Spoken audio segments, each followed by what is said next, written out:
Tonight, Senator Mark Warner is making his run for another term official, and there's already a new challenger looking to take his seat. He'll tell you who that is. Got the message that we were nominated. I was like, oh, that's awesome, cool. And then to realize we won, that's great.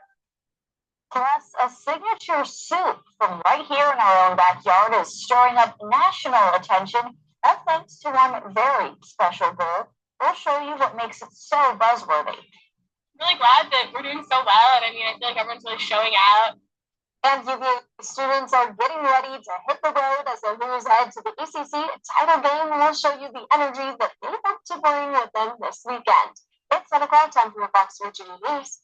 Live from Charlottesville, this is Fox Virginia News with Alexia Williams, Cassidy Stevens, and Chief Meteorologist Travis Koshko.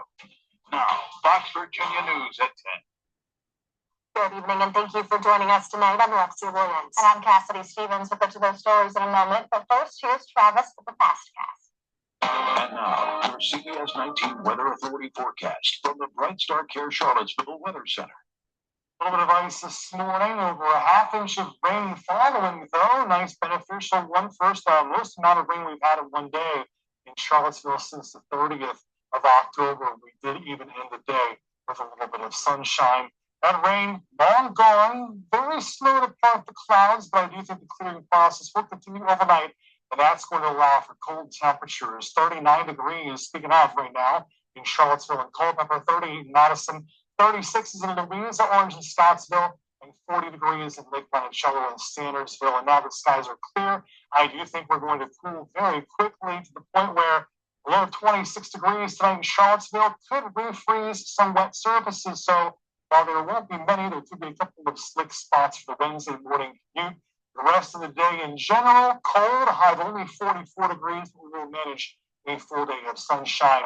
How long is it going to stay cold? Will it coming anytime soon? Find out. That sounds good, Travis. Thank you. Our top story tonight at 10, Virginia Senator Mark Warner is now officially running for re-election, seeking another term in the U.S. Senate.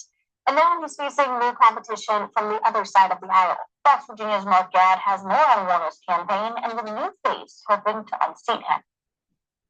While Warner launches his bid, two Republicans already lining up to challenge him. State Senator Bryce Reeves, and now Aldous Mina, an economic developer and former Peace Corps volunteer. Both Warner and Mina are zeroing in on Virginia's economy. Grocery and energy prices keep climbing. Rent is out of control, and it feels like you need a second mortgage just to send your kid to daycare. Meanwhile, folks at the top are doing better than ever.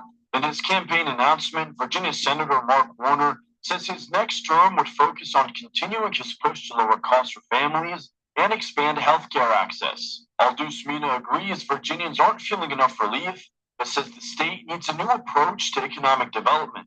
What I've noticed is that most young folks and most Virginians are looking at their wallet like this, and they're looking at inside of their wallet, and it's empty. There's nothing. Mina, who worked in economic development in Eastern Europe and later in Washington, says Virginia needs to get ahead of new industries and technology.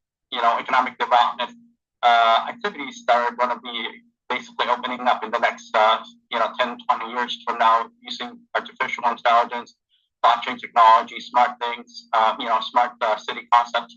But Warner argues he's already been laying the groundwork, especially when it comes to managing the rapid changes AI is bringing to Virginia's tech-driven economy. If you think we've seen massive technological change over the past 2 decades, you ain't seen nothing. America's never been afraid of the future. We shouldn't be afraid now. These challenges present a massive opportunity.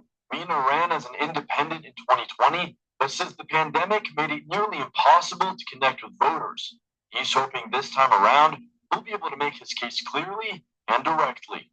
My parents came to the country trying to, gain access to opportunities and contribute to the country, and that's what I tend to support, job creation, economic development, capacity building in the Commonwealth, and, basically disrupt the pre-existing condition because it's not working for anybody. Mina says after multiple terms in office, Warner has had his chance. He's ready to offer a different approach.